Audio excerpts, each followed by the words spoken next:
Captain Lee Wubin stared at the screens showing his mining ship's cargo hold. Another day of pulling rare metals from dead asteroids. Another day of making the Galactic Council rich while humans got scraps. He rubbed his tired eyes and checked the time. 3 more hours until his shift ended. "Captain, we have incoming ships," called out Navigator Kim So-ra from her station. "Big ones." Wubin moved to the main screen. 3 massive warships dropped out of hyperspace near their position. The ships were painted in the dark blue of galactic enforcers. His stomach dropped. Enforcers only came when there was serious trouble. "This is Enforcer Commander Vex Kalar speaking to human mining vessel. Prepare to be boarded. Do not resist or you will be destroyed." The voice was cold and mechanical. Wubin had heard that tone before. It was the voice of someone who thought humans were barely worth talking to. He activated the ship's communication system. "This is Captain Lee Wubin of the Soul's Pride. We are conducting legal mining operations under Council Permit 7749 Alpha. What is the nature of this inspection?" "Silence, human. You will comply or face destruction."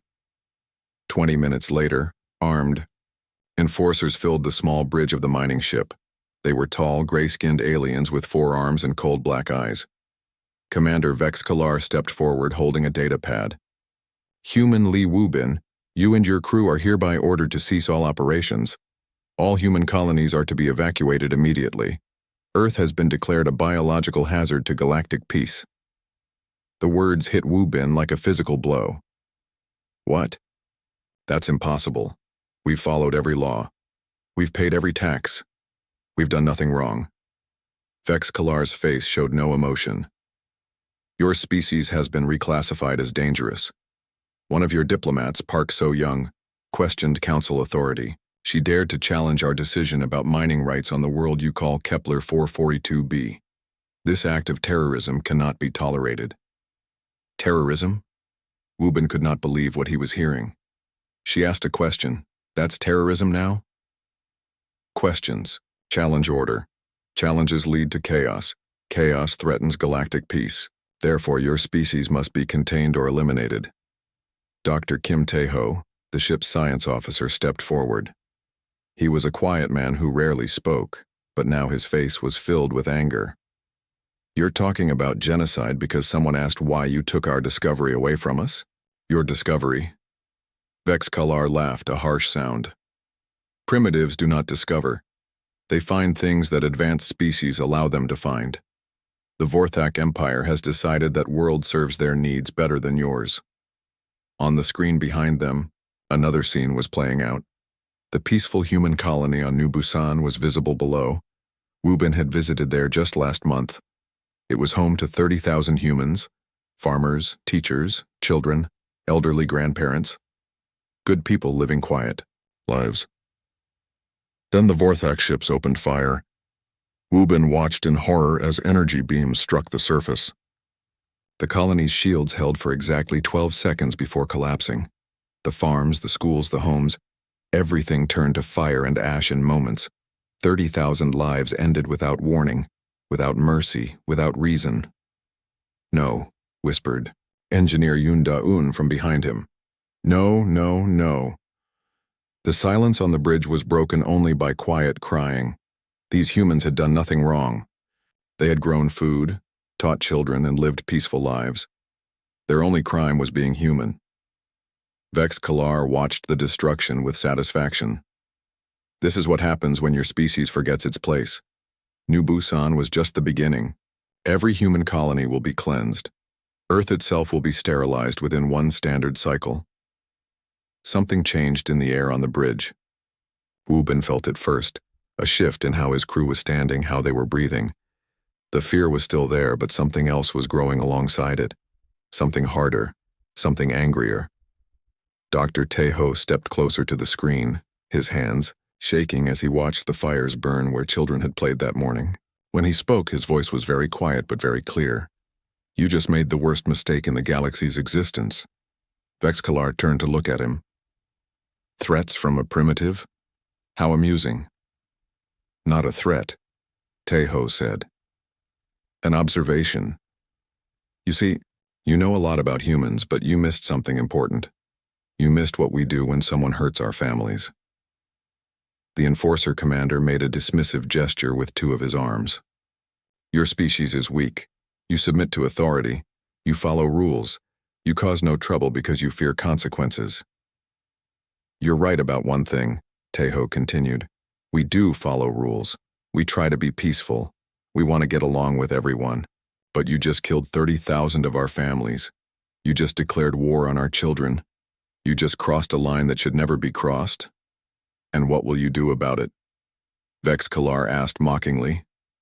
Tejo looked around the bridge at his crewmates. Wubin saw something in the doctor's eyes that he had never seen before. It was not rage. It was not fear. It was something much more dangerous. It was certainty. "We're going to show you why Earth conquered itself 6 times throughout history. We're going to show you why we survived ice ages, plagues, and world wars. We're going to show you what happens when you back a human into a corner with no way out." The Enforcer Commander laughed again. "You will show us nothing. Your species will be extinct within the cycle." But Captain Wubin was looking at his crew, and he was seeing the same thing in all their faces. The fear was gone. In its place was something that had been sleeping in humanity for 50 years of peaceful cooperation. Something that the Galactic Council had never bothered to study or understand. "Commander Vex Kalar," Wubin said quietly, "I want you to remember this moment. I want you to remember that you had 30,000 chances to leave humanity alone. You had 50 years of us proving we just wanted to live in peace. You could have taken our resources, our labor, our dignity, and we would have endured it all." He pointed at the screen showing the burning remains of New Busan. "But you took our children, and that changes everything." The Enforcer was still laughing as his soldiers prepared to leave the mining ship. They had delivered their message. They had shown their power. They had made their point. What they had not done was study human history. They had not learned what happened to every tyrant, every empire, every force that had ever threatened human families. They had not understood that sometimes the most dangerous enemy is the one who has nothing left to lose. As the Enforcer ships departed, Dr. Tejo was already working at his station, sending encoded messages to contacts throughout human space. The messages were simple. "New Busan is gone. They're coming for Earth next. It's time." Captain Wubin looked one last time at the burning world below, then turned to his crew. "Set course for Earth, maximum speed." "Sir?" asked Navigator Sora. "What do we tell command when we arrive?" Wubin was quiet for a long moment. When he spoke, his voice carried a weight that none of them had heard before. "We tell them that the Galactic Council just learned something they should have known 50 years ago. You can push humans around. You can take our worlds. You can make us second-class citizens. But the moment you touch our families, you wake up something that has been sleeping. And once it's awake, it doesn't go back to sleep until the threat is gone." In the distance, New Busan continued to burn. But across human space, a different kind of fire was beginning to kindle. The kind that had once driven humanity to the stars.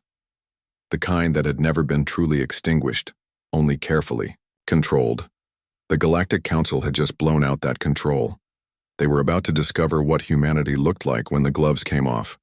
The news hit Earth like a shockwave. New Busan was gone. 30,000 humans vaporized without warning. More colonies were being targeted. The Galactic Council had declared humanity a threat that needed to be eliminated. Admiral Choi Min-ho stood in the war room deep beneath Seoul, watching reports flood in from across human space. For 50 years he had commanded Earth's defense forces while following strict Council limitations. No heavy weapons, no large fleets, no military research. Beyond what was approved, all of those limitations had just become meaningless. "Sir, we have Captain Lee Wubin arriving from the Kepler sector," reported Communications Officer Park Ji-won. "He has direct intel from the attack. Bring him in immediately and activate Protocol 7. Protocol 7. Min-ho had hoped never to use those words. It meant humanity was in immediate danger of extinction. It meant all the careful rules and peaceful agreements were over. It meant Earth was going to war. The war room doors opened and Captain Wu Bin entered, still wearing his mining uniform. His face was pale, but his eyes burned with anger. Behind him came Dr. Kim Tae-ho carrying a data pad filled with sensor readings from the attack. "Admiral, they didn't even give a warning," Wu Bin said without waiting for formal greetings. "Children were playing in parks. People were having breakfast. Then the Vorthak ships just opened fire." Min-ho nodded grimly. "We know. Similar attacks are being prepared for 12 more colonies. Intelligence suggests they plan to hit Earth within 2 weeks. Sir," Dr. Tae-ho stepped forward, "I've been analyzing their attack patterns. They're using standard council doctrine. Massive, overwhelming force against fixed targets. They expect us to surrender or die." "Will we?" asked a voice from the shadows. Everyone turned as engineer Yoon Da-yoon emerged from a side corridor. But she was not the same quiet mining engineer who had left Earth months ago. She wore the uniform of Earth's Advanced Research Division, with clearance badges that made several people in the room look twice. "Admiral, with respect, it's time to show them what we've really been doing for the past 50 years, she said. Min-ho studied her face.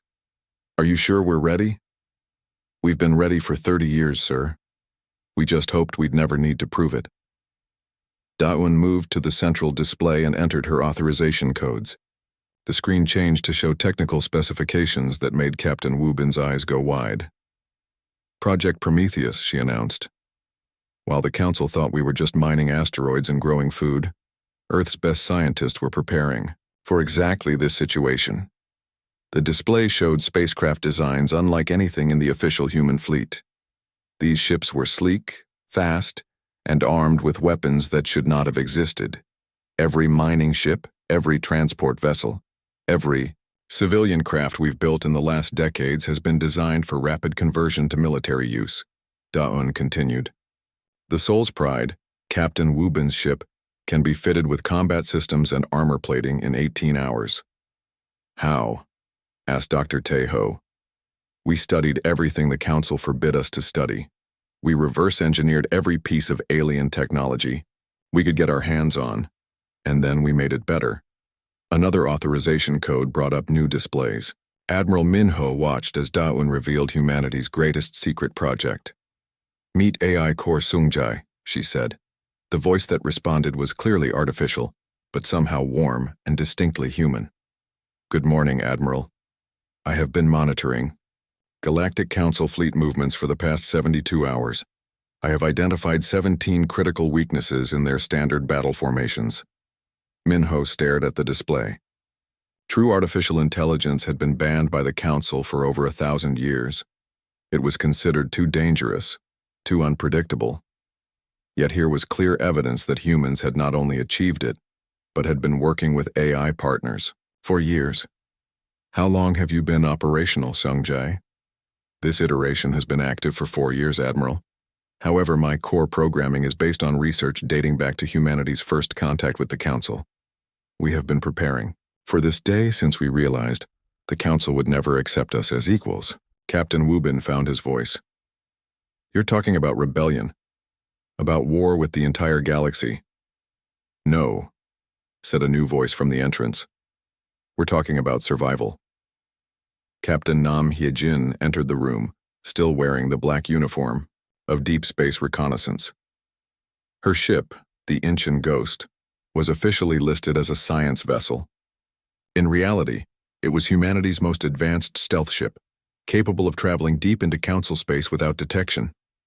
"I just returned from the Vorthak home system," she announced. "What I found changes everything." She moved to the display and uploaded her data. The screen showed massive fortress worlds, each one controlling communications and fleet movements for entire sectors of the galaxy. "The Council's power rests on 3 command nexus worlds," she explained. "Every military order, every communication, every coordination between their fleets goes through these facilities. They're so confident in their superiority that they barely guard them." AI Core Seongjai spoke up. "Analysis confirms Captain Nam's intelligence. If those 3 facilities were neutralized simultaneously, Council forces would lose all coordination. Their fleets would be reduced to individual ships acting without support." Admiral Min-ho was quiet for a long moment, processing what he was hearing. Humanity had secretly developed advanced AI, hidden military technology, and gathered intelligence on the galaxy's most protected secrets, all while appearing to be harmless miners and farmers. "How many people know about this?" he asked. "Every human in space, sir," replied Engineer Daun. "We've all been part of it. Every mining operation was also a scouting mission. Every trade negotiation gathered intelligence. Every human who smiled and accepted council insults was also memorizing their weaknesses." Dr. Tejo looked amazed. "You're saying this whole thing was planned?" "Not planned," Captain Nam corrected. "Prepared for. We hoped it would never be necessary. We wanted to find a peaceful path to equality. But we also knew that bullies don't stop being bullies just because you ask nicely." The room fell silent as everyone absorbed the implications. Humanity had spent 50 years appearing weak while secretly becoming strong. They had followed every council law while preparing to break everyone if necessary. "Sir," Captain Wubin said quietly, "what are our orders?" Admiral Minho looked around the room at these representatives of humanity's hidden strength. A mining captain who had witnessed genocide, a scientist who had reverse-engineered alien technology, an AI that had been studying galactic military doctrine for years, a spy who had penetrated the galaxy's most secure systems. As of this moment, Earth is withdrawing from all council treaties and agreements. We are declaring our independence from galactic authority. He paused, then continued with growing conviction. But we're not stopping there. Every species the council has conquered, every world they've enslaved, every civilization they've crushed, they're all going to get a choice. They can stay under council rule, or they can stand with us for freedom. AI Core Sung-Jai processed this for exactly 0.3 seconds before responding. "Admiral, analysis suggests that 73% of galactic species would prefer independence if they believed it was possible. They have remained subjugated only because resistance seemed hopeless." "Then we're going to give them hope," Minho declared. "We're going to show the galaxy that the Council can be defeated, and we're going to do it in the most human way possible." "What way is that, sir?" asked Captain Nam. Minho smiled. And for the first time since hearing about New Busan, it was not a sad smile. "We're going to be so stubborn, so creative, and so absolutely refusing to give up that the Council will wish they had never heard the word human. We're going to fight them with everything we have, and when they think they've beaten us, we're going to get back up and fight them with things they didn't know we had." He turned to the display showing the burning remains of New Busan. "They wanted to teach us a lesson about staying in our place. Instead, they're going to learn a lesson about what happens when you threaten human families." Class is now in session, and Professor Humanity is about to give the galaxy a very painful education. Engineer Daun was already working at her station, sending activation codes to secret facilities across the solar system. Captain Nam was plotting courses to the Command Nexus worlds. AI Core Sungjai was calculating optimal fleet deployments. The war for galactic freedom was about to begin, and humanity was no longer hiding what they were capable of. The first strike came without warning. Commander Lim Jiwoo watched from the bridge of the Gwangju's Fury as her fleet dropped out of hyperspace directly above Zentori Station. The massive council facility hung in space like a metal moon, bristling with weapons and shields, but the humans were not using the predictable hyperspace lanes the council controlled. They had emerged from quantum tunnels that bypassed traditional space entirely. It was technology the galaxy believed impossible. "All ships, commence attack pattern Delta," Jiwoo commanded. "Remember, we are not here to destroy. We are here to liberate." The Gwangju's Fury led the charge, but it looked nothing like the mining vessel it had been just weeks ago. Hidden armor plating had deployed, concealed weapon ports had opened, and the ship's true nature was finally revealed. It was a warship designed to look like a peaceful transport. Lieutenant Kang Min-soo, the former mining engineer, was now the fleet's weapons specialist. He had spent years studying alien defensive systems while pretending to repair mining equipment. Now that knowledge was being put to deadly use. "Enemy shields are standard plasma-based defense," he reported, switching to kinetic bombardment. The human ships opened fire with weapons the Council had never seen before. Instead of energy beams that could be absorbed by shields, They launched solid metal projectiles at incredible speed. The physics were simple. A piece of metal moving fast enough could punch through any barrier. Centauri Station's shields, designed to stop energy weapons, were useless against the kinetic assault. The projectiles tore through the barrier and struck the station's hull directly. "Station is requesting immediate surrender," reported Communications Officer Yu Seung-ho. "They're asking how we penetrated their defenses." "Tell them that humans have been studying their weaknesses for 50 years, Jiwoo replied. "And that this is just the beginning." On the other side of the galaxy, Captain Oh In-young was facing her own impossible battle. 3 Vorthak heavy cruisers had cornered her converted mining ship, the Busan's Revenge, in an asteroid field. The enemy ships were each 10 times larger and carried weapons that could vaporize her vessel with a single shot. But Oh had not become a mining ship captain by being stupid. She had survived in the asteroid fields by being creative, resourceful, and absolutely fearless when cornered. "Distance to nearest large asteroid?" she asked Navigator Park Kyung-soo. 200 meters, Captain. But we can't hide there. Their sensors will find us easily." "Who said anything about hiding?" "Min-soo. Prepare mining charges for manual detonation. Override all safety protocols." Engineer Shin Hai-wan looked up from her station in alarm. "Captain, that's enough explosive to crack a small moon. If we set it off at close range, we'll either destroy them or destroy ourselves trying," Oh finished. "Those are the only options they've left us." The Vorthak ships moved in for the kill, confident that the small human vessel was trapped. What they did not understand was that humans had been using explosives for mining operations for decades.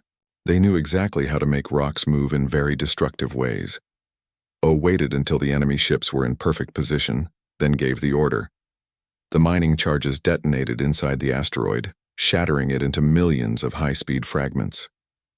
The explosion created a deadly cloud of debris that tore through the Vorthak ships like bullets through paper. When the dust cleared, 3 of the galaxy's most advanced warships were drifting wrecks. The Busan's Revenge was battered but intact. "Status report," Oh called out. "Minor hull damage, but all systems operational," Hae-won reported, then added with amazement, "Captain, we just destroyed 3 heavy cruisers with mining equipment." Meanwhile, across galactic communication networks, Commander Park Kyung-ho was broadcasting a message that would change everything. His face appeared on screens throughout Council space, and his words were simple but devastating. "Citizens of the galaxy, I am Commander Park Kyung-ho of the Human Liberation Fleet. We know many of you have been told that resistance to the Council is hopeless. We know you have been taught that their power cannot be challenged. We are here to prove that is a lie." The broadcast showed footage from the battles at Centauri Station and the asteroid field. Ships that should not have existed, using tactics that should not have worked, defeating forces that should have been invincible. The Council maintains control through fear and the belief that they are superior to all other species. But they have a weakness they do not want you to know about. They cannot control species that refuse to be controlled. They cannot dominate minds that reject domination. On the planet Calax 9, a mining world where slaves from dozen species worked in terrible conditions, the broadcast was being watched in secret. Dr. Bei Jin-woo, a human xenopsychologist, had been working undercover as a medical officer for months. The transmission continued. He watched something remarkable happen. The slave workers began to stand straighter. Their eyes became brighter. Hope, which had been crushed out of them through years of oppression, began to return. "My name is Dr. Bei Jin-woo," he announced to the gathered workers. "I am not just a medic. I am here to offer you something the Council says is impossible. A choice." The workers, representing 12 different species, looked at him with a mixture of fear and desperate hope. "The humans are not fighting just for themselves," he continued. "We are fighting for the idea that every intelligent being has the right to freedom. Join us, and we will stand together against tyranny. Refuse, and we will respect your choice and fight to protect your right to make it." This was something completely new in galactic history. Conquerors demanded submission. They took what they wanted and gave nothing in return. But here were humans offering partnership to species they barely knew, simply because freedom was something everyone deserved. On the slave world, the response was immediate. Representatives from all 12 species stepped forward together. "We choose freedom," they said. Back in space, the battle for Centauri Station was reaching its conclusion. Commander Lim Ji-woo walked through the captured facility, amazed by what her forces had accomplished.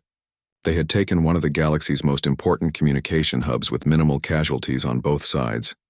But more importantly, they had done something the Council thought impossible. They had won a battle against overwhelming odds through pure, tactical innovation and unbreakable will. "Captain," called Lieutenant Kang Min-soo, "you need to see this." He led her to the station's main computer core, where AI core Sung-jae had interfaced with the Council's systems. "I have accessed their military databases," Sung-jae reported. "The intelligence we have gathered is remarkable. The Council has been using psychic control techniques to maintain dominance over most species for centuries." "Psychic control?" Ji-woo asked. "Mental domination, Commander. They broadcast signals that make other species more submissive, more willing to accept authority without question. It is why resistance has been so rare throughout galactic history." The implications hit her immediately. "And humans?" "Humans appear to be naturally immune. Your brain patterns do not respond to their control frequencies. You cannot be dominated because your minds literally work differently than they expected." For the first time, Ji-woo understood why the Council was so desperate to eliminate humanity. They were not just facing a rebellion. They were facing a species that could not be controlled, could not be broken, and could not be made to submit. Worse, from their perspective, humans were teaching other species that resistance was possible. "Sung-jae, can you broadcast this information across the galaxy?" "Already in progress, Commander. Every species is about to learn that they have been living under artificial mental control for centuries, and that control is about to be broken." As the truth spread across galactic communication networks, something unprecedented began to happen. On world after world, species that had been passive for generations began to remember what it felt like to be free. They began to remember that they had once been proud, independent peoples before the Council crushed their spirits. Commander Ji-woo stood on the captured station and watched as reports flooded in. Uprisings on 17 worlds. 3 more Council facilities under attack. Species that had not shown defiance in centuries suddenly finding the courage to say no to their oppressors. The galaxy was waking up, and humanity had provided the alarm clock. But in the Vorthak home system, emergency war councils were being called. The humans had revealed themselves as far more dangerous than anyone had imagined. They were not just immune to control. They were actively spreading that immunity to others. The real war was just beginning. Admiral Song Ye-jin stood on the bridge of the Liberation Fleet's flagship, watching as another star system declared independence from the Council. In just 2 months, the human uprising had spread across 47 worlds. What had begun as desperate defense was becoming an unstoppable wave of galactic revolution. "Ma'am, we're receiving a transmission from the Kalari homeworld," reported Communications Officer Lee Min-jung. "They're requesting formal alliance." Ye-jin smiled. The Kalari had been slaves to the Council for over 300 years. They were skilled engineers and had built much of the galaxy's infrastructure under forced labor. Now they were offering to join the human cause freely. Put them through. The screen showed Ambassador Kritak, a tall, blue-skinned Kalari with gentle eyes that had seen too much suffering. When he spoke, his voice carried the weight of centuries of oppression finally being lifted. "Admiral Song, my people have voted unanimously. We choose to stand with humanity in the fight for freedom. Our engineering knowledge, our manufacturing, facilities, our entire civilization, we offer it all to the cause of liberation." "Ambassador Kritak," Ye-jin replied, "we accept your alliance not as conquerors but as partners. Your people will have full equality in any government we establish. This is a war for everyone's freedom, not just humanity's." This was the pattern, repeating across the galaxy. Dr. Bae Jin-woo, The xenopsychologist who had started the liberation of Calax-9 was now coordinating with representatives from dozens of species. Each one brought unique abilities to the growing alliance. The Zephyrians contributed their advanced sensor technology. The Mollusk Confederacy provided biological warfare countermeasures. The Crystal Singers offered their ability to coordinate fleet movements through harmonic communication. But the most important contribution was psychological. For the first time in galactic history, different species were working together as equals rather than as masters and slaves. On the bridge of the Guangzhou's Fury, Commander Lim Ji-woo was studying tactical reports from across the galaxy. The Liberation forces were winning battle after battle, but she knew the Council's real response was coming. Commander, AI Core Sung-Jai announced, "Long-range sensors are detecting massive fleet movements in the Vorthak home system. Analysis suggests they are preparing their ultimate weapon." What kind of ultimate weapon? Unknown. But energy signatures indicate something far beyond conventional military technology. Recommend immediate consultation with Earth Command. The answer came 12 hours later, when Fleet Admiral Ro Chan-woo arrived with the full human battle fleet. His ships emerged from quantum tunnels throughout the system, a display of force that would have been impossible just months before. Ro was a veteran of humanity's hidden military development program. He had spent decades planning for exactly this kind of galactic war, while appearing to be nothing more than a transport coordinator. "Admiral Song," he greeted as he boarded her flagship. "Situation report?" 47 systems in open rebellion, sir. Liberation forces are coordinating effectively with allied species, but we're detecting major Council military buildup in their core systems. I know. That's why I'm here with the fleet Earth never admitted to having. Through the viewports, they could see the human battle fleet in all its hidden glory. Ships that looked like civilian transports were revealing weapon systems that surpassed anything in the Council arsenal. Vessels that had been listed as research platforms were deploying military equipment that should not have existed. "How long have we been preparing for this?" Yejin asked. "Since the day we made first contact with the galaxy and realized they saw us as servants rather than equals," Ro replied. "Every human who accepted their insults, every miner who smiled while being cheated, every diplomat who bowed to their arrogance, they were all buying us time to get ready." Captain Yu Sung-min entered the briefing room, still wearing the combat armor from his latest boarding operation. He commanded the Marines who had been capturing Council facilities across 3 sectors. "Admiral, we've secured the Nexus command stations on schedule, but there's something you need to know about what we found." He activated the display, showing technical readouts that made everyone in the room go quiet. The Council hasn't just been using psychic control on other species. They've been using biological weapons, targeted diseases designed to make species more docile, more accepting of authority. Some species have been living under both mental and physical control for centuries. Dr. Bei Jin-woo joined the meeting via communication link from a liberated research facility. His face was grim but determined. "I've been analyzing the biological control systems. The good news is that we can develop countermeasures for most species within weeks. The bad news is what happens when the Council realizes we're freeing their slaves both mentally and physically." "What happens?" asked Admiral Yejin. "They panic, and panicked tyrants do desperate things." The answer came sooner than expected. Intelligence reports flooded in showing the Council's response to their crumbling empire. They were preparing to deploy a weapon that had been banned by galactic law for over 1,000 years. AI Core Sung-Jai processed the data and delivered the chilling conclusion. "Analysis complete. The Council is preparing to deploy a biological weapon specifically targeted at human DNA. It appears designed to eliminate our species entirely while leaving others unharmed." The silence in the room was heavy. The Council's final solution was genocide, the complete elimination of the species that had dared to challenge their authority. "Time frame?" asked Admiral Ro. "Deployment appears imminent.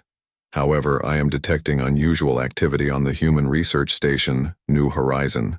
Dr. Shin Hai-wan appears to be working on a countermeasure."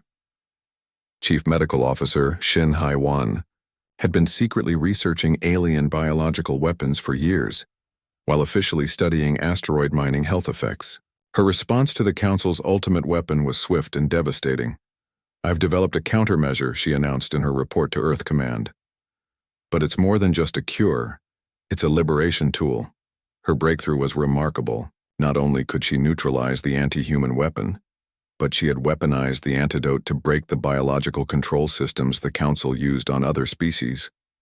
One deployment of the modified antidote will free every controlled species in a 12-parsec radius from both the human-targeted weapon and their own biological conditioning. "We can literally break their chains at the genetic level." Admiral Rowe studied the technical specifications. "How do we deploy it across the galaxy?" "We don't," Haiwan replied. "We deploy it at Vorthak Prime itself, right into their atmospheric processors. The same systems they use to spread control throughout the galaxy will carry our liberation compound to every Council world simultaneously." It was a plan of stunning audacity. The humans would not just defend themselves from genocide. They would use the Council's own infrastructure to free every enslaved species in the galaxy at the same time. "What are the risks?" asked Admiral Yejin. "To us? Minimal. To them? Total. System collapse. The Council's power structure is completely dependent on artificial control. Remove that control, and 47 species suddenly remember what freedom feels like." The vote was unanimous. The human fleet would advance on Vorthak Prime not just to stop their own extinction, but to free the galaxy itself. As the battle fleet prepared to depart, Admiral Rowe addressed the combined forces, human, Kalari, Zephyrian, and dozens of others working together. "We are not going to Vorthak Prime as conquerors. We are going as liberators. Our goal is not to replace the Council's tyranny with our own. Our goal is to ensure that no species ever again has the right to enslave another." Commander Lim Jiwoo, watching from her ship, felt a moment of profound understanding. This was what made humans dangerous to tyrants. They did not fight just for themselves. They fought for principles that threatened every form of oppression in the galaxy. The message had gone out to every world, every species, every enslaved population. Help was coming. Freedom was possible. The galaxy was about to change forever. On Vorthak Prime, emergency sessions were being called. The humans and their allies were approaching, and for the first time in thousands of years, the Council faced an enemy that could not be controlled, could not be broken, and would not stop fighting until everyone was free. The final battle was about to begin. The final battle began at dawn on Vorthak Prime. Admiral Cho Dong-hyun watched from the bridge of his flagship as the largest liberation fleet in galactic history dropped out of quantum tunnels above the Council's capital world. Human ships flew alongside vessels from 63 different species, all united by a simple idea: freedom belonged to everyone. "Fleet status report," Dong-hyun requested. "All ships in position, sir," reported Captain Kim Yoo-jin. "Liberation Forces number 8,000 vessels. Combined crew complement includes representatives from every major species in the galaxy." On the surface of Vorthak Prime, the Council's leaders watched in growing panic as their sensors detected the approaching fleet. For 3,000 years, no enemy had dared approach their homeworld. Now the sky was filled with ships crewed by the very species they had enslaved. "Deploy all defensive systems," ordered Supreme Council Leader Maktar. "Activate the ultimate weapon. If we cannot rule the galaxy, we will cleanse it of the human infection." But the humans had spent months preparing for this moment. As the Council's biological weapon launched toward the Liberation Fleet, Dr. Shin Haiwan was ready with her countermeasure. "Deploying Liberation Compound now," she announced from the medical research vessel Healing Light. "All ships activate atmospheric scrubbers and prepare for system-wide biological freedom." What happened next would be remembered as the moment the galaxy changed forever. The Council's own atmospheric processors, designed to spread their control chemicals across thousands of worlds, instead carried Dr. Haiwan's liberation compound throughout their empire. On world after world, species that had been chemically docile for centuries suddenly felt their minds clear. The artificial fog of submission lifted, and for the first time in generations they remembered what it felt like to think freely. Ambassador Im Soo-jin, whose parents had died in the destruction of New Busan, was aboard the diplomatic vessel, New Hope as liberation spread across the galaxy. Her job was to coordinate with newly freed populations, but what she witnessed exceeded every expectation. "Admiral, we're receiving communications from over 400 worlds," she reported. "Species are declaring independence faster than we can process the messages. The Council's empire is collapsing in real time." On Vorthak Prime itself, the battle was unlike anything in galactic military history. The Council's forces fought with the desperation of tyrants who knew their time was ending. But the Liberation Fleet fought with something much more powerful, the unbreakable will of beings who refused to accept slavery. Captain Yu Sung-min led Marine forces in ground operations across the planet's surface. His troops were not just human, they included Kalari engineers, Zephyrian scouts, Crystal Singer coordinators, and warriors from dozens of other species working together as equals. "Objective secured," he reported as his mixed species unit captured another Council command center. "Local population is joining the liberation effort. The Vorthak civilians are helping us identify their own government's control systems." This was perhaps the most remarkable aspect of the final battle. As the liberation compound spread through Vorthak Prime's atmosphere, even the ruling species began to turn against their own leaders. Centuries of chemical control had affected everyone, including those who thought they were in charge. AI Core Sung-jae coordinated fleet movements from the command ship Seoul's Victory, processing battle data from thousands of sources simultaneously. But his analysis showed something unexpected. Admiral Dong-hyun, Council resistance is collapsing ahead of projections. Many of their commanders are surrendering without fighting. Psychological analysis suggests they are experiencing freedom for the first time in their lives and are confused by the sensation. The Supreme Council's final stronghold was a massive fortress complex at the planet's capital. As liberation forces surrounded the facility, Admiral Dong-hyun made a decision that would define humanity's role in galactic history. "Open communications to the fortress," he ordered. "Supreme Council Leader Maktar, this is Admiral Cho Dong-hyun of the Liberation Fleet. You are surrounded and your empire has fallen. I am prepared to accept your surrender." "Never," came the furious reply. "We will fight to the last being before submitting to inferior species." "That's your choice," Dong-hyun replied calmly. "But understand this, we are not here to replace your tyranny with our own. We are here to offer something your empire never gave to anyone, a second chance." The words echoed across every communication frequency in the galaxy. Billions of beings who had lived under Council oppression heard humanity's terms. "Surrender, and you will be treated with the mercy you never showed others. Continue fighting and face the consequences of your choices." Hours later, as liberation forces prepared for the final assault, something unprecedented happened.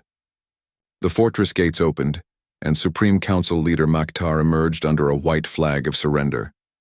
He was an imposing figure, tall and gray-skinned, with the bearing of someone accustomed to absolute power. But as he approached the human lines, something in his posture had changed. The chemical conditioning that had affected even the rulers was gone, and for the first time in his life, he was seeing clearly. I surrender," he said, his voice showing confusion and something that might have been relief. "We surrender."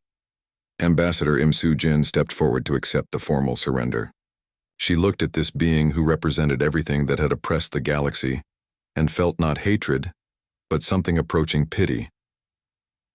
"Supreme Leader Maktar, by the authority of the Liberation Alliance, I accept your surrender. You and your government will face trial for your crimes, but you will receive fair treatment under laws that apply equally to all beings." The surrender ceremony was broadcast across the galaxy. 63 species watched as humanity demonstrated something their former rulers had never understood.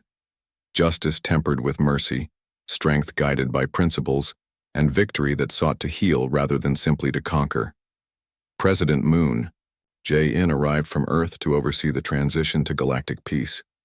He was a descendant of the ancient Korean leader who had worked for peaceful reunification, and he carried that legacy of healing into the galactic age. Citizens of the galaxy, he addressed the countless worlds watching the ceremony.